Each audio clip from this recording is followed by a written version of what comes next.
made this whole video, it's still completely relevant, but HypeX just tweeted there's a new shotgun coming to the game in all rarities, 5-second reload time, 110 body damage. It also shoots 4 bullets. No idea when it's going to come out just yet, but I got you guys with a video.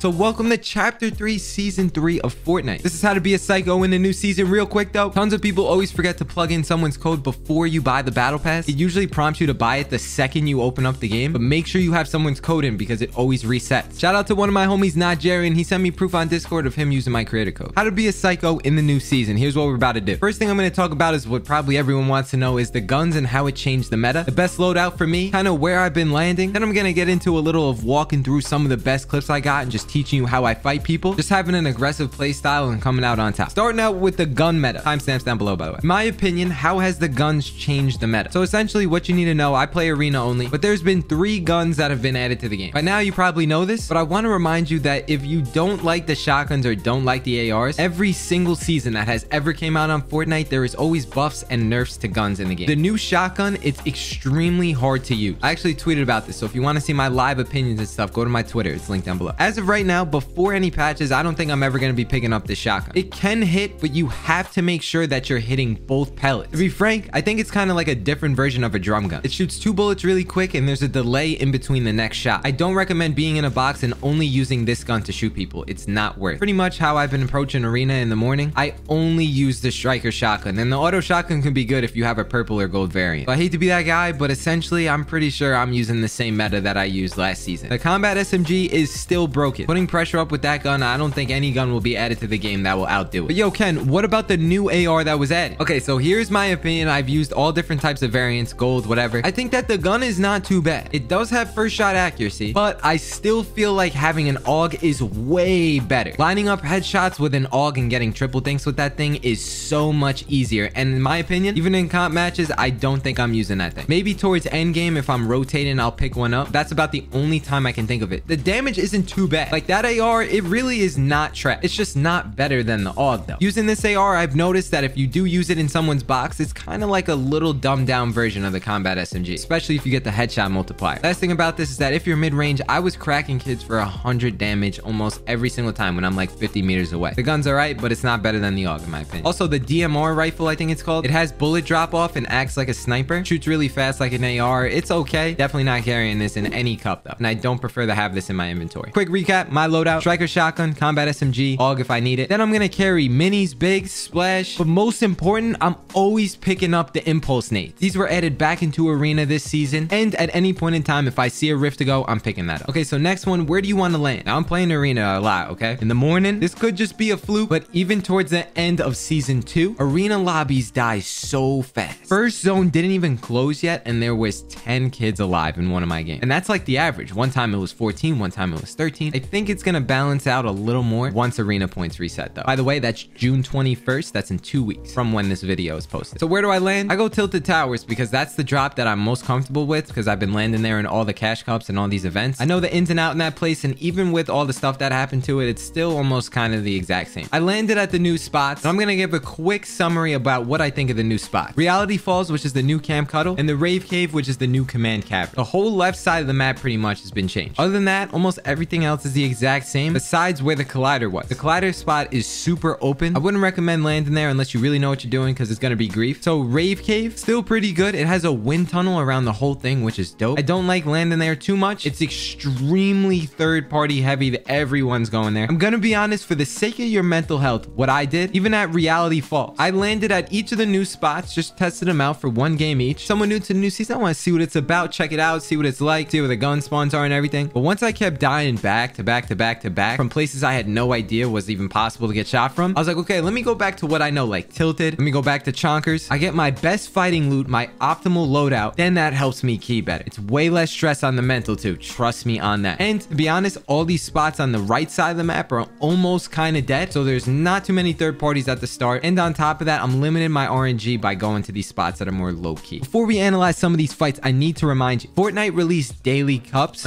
Unfortunately, pretty sure it's lightning cups. I don't think it's cash cups, unfortunately. I've been seeing a lot of stuff on Twitter about it. Jarian was also talking about it, and I'm pretty sure Fortnite even tweeted about it. So just be aware of that. Kind of sucks. Also, there's no prize pool in them, which is really kind of a bummer. I'm gonna keep it real with you guys on this channel. I'm not just gonna tell you I love something even though I don't. But my honest opinion is that I think Fortnite is in the right direction sort of with this season, just a little bit. There's a lot of positives from this season, but overall, I definitely think people are not too happy about SMG still in the game, taking out launch pads from Arena, and how the new guns don't really feel that rewarding. That's just my 2 cents on that, but I do believe that Fortnite is going to make a comeback this year because it's not too late to make small, simple changes. Also, I do know the map is going to be changing around Reality Falls. Something going on with that tree that's going to be drastically changing the map throughout the season. Just an FYI. So if you notice, this is a whole arena game. This guy was underneath my stair. Notice how I swapped from one edit to another without resetting the wall. At this point in this chapter, if you have a gold combat, position yourself in between one wall so the guy is kind of forced to 50-50 you. Gotta be the easiest way to get a kill. Being a psycho, it pretty much means you're going to be the most annoying player on planet Earth. Just to finish off this segment and starting the season off strong, we ended up with a win. 10 kills, not too bad. You might have saw this clip at the beginning of the video. Notice how I got the gold SMG, so I spray one wall. If someone's trying to build up, you're going to see this move a lot. Placing builds above people's boxes like this. Notice how I claim both pieces though, not just one. This form of double edit in this chapter is really, really good. As you can see, this guy smacks the wall. This is another win. Game's on the line. This guy pressures me from the right side. I thought he was down below. It's really about having confidence this chapter more than ever. So I build fight him and aggressively use my mats to try and get any type of piece control necessary. It's way better to overuse your mats than just let the guy do it to you. You have to build back at these people, get them cornered. Once I shot him, I placed the wall. I want him to come out. Notice how I do the edit with the 4 tiles so it doesn't break the wall, cone up and down, and he literally cannot do anything. At this point, he hit the jump, he's dead, and we got the win. Little free build session after we win. That's the best way to celebrate, man. Make sure this season, like, I know there's a guy around. I have the impulse nades. I don't exactly know where this guy's camping, so I just impulse in the direction of where I think he is. He ends up coming out of hiding. I get a free kill. I really love the piece control I had at the end here. It was super clean as well. I'm gonna tell you guys something. Most people nowadays are gonna run right at your face. So if you ever find yourself in a situation where maybe if you're on controller, you don't have the fastest resets, don't put yourself in situations where you know that if you don't reset the wall, you're getting toasted. This is one of my best psycho type of moves though. I do this when I'm really aggressive. So when I jump up, I know that he's gonna edit out and try and catch me in this box. So I place a stair and have a way to escape, which is the wall on my right. Then that makes me get a literal max pump with the best angle. And he has his pickaxe out. At that point, he's just toast because I have a combat SMG. Next play, I'm in Tilted Towers. I get a Mongrel Classic on this guy. I kill him and a third party comes rolling up. So I'm thinking to myself, okay, let me stay relaxed here. Think about what I could do. When he comes down spraying into my box, I get the wall to my right just in case he runs that way. But I know that he's not leaving. So I'm like, okay, let me wait just a second for him to jump up and down. And then that's when I slide the cones in and notice how he gets stuck right on the corner. Really good way to get shots. And he's in this full box. So he just hits another rift to go. When I land nothing special, I hit him heavy and now he's on the run again. Barely missed him in this full box right here. That was almost good. I got a pretty aggressive health advantage. One thing I do when I jump down on the wall, I start spraying it and force myself to be under a stair and I catch myself on the floor. This is the best way to just exploit in really quickly and he'll have no idea what's going on. Because I had the health advantage, this is me playing like a psycho, not necessarily the smartest play, but I knew that I'd win and come out on top because of that. I think the best tips I can give to someone who's trying to play like a psycho in this new season, you kind of just have to understand when people are going to piece control you, because if you're comfortable getting piece control, just like in this scenario you're going to see right here, I just have my aim smooth, I'm relaxed. It's okay if he's going to piece control me because I'm cool with it because I have faith in my aim that I'll hit shot, and I always aim for the head, of course. So most times when I know I'm not the healthiest, you're going to see me, I'll try and go for piece control just like right here, double edit real quick, and I notice how I don't go into his box. I just get the shot and I let him go heal up. Kind of just understanding when and when not to just full send in someone's face. It's going to help you come out on top more even when you do play really aggressive. Don't forget to have someone's code in with the battle pass, code KenBeans. Let's go. Then I have more good season 3 content coming on my main channel and my second channel. Hit that sub button, like button, all that good stuff. I do love the Vibin aspect of this chapter. It's pretty funny, especially because Jivan is vibing.